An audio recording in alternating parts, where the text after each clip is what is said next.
منصور الحربي، ناصر الشمراني، يعدي ناصر، يهيئ كرة عرضية حلوة لياسر، يا سلام!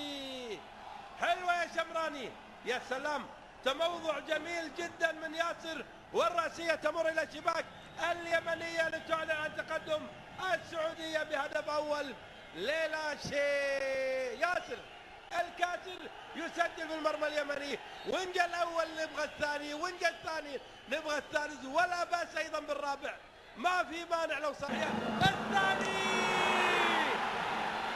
الثاني يا فهد، حلوة يا يحيى، شوف عدلها، التسديدة واحدة من الحلول، سدد صدها السوادي، تابعها الأسمراني فهد المولد، ويتقدم منتخبنا الوطني بالهدف الثاني قبل أن تنتهي المباراة ب4 دقائق. برافو يا مولد، حلو، لا بأس أن يأتي معه هدف آخر. كرة يمنية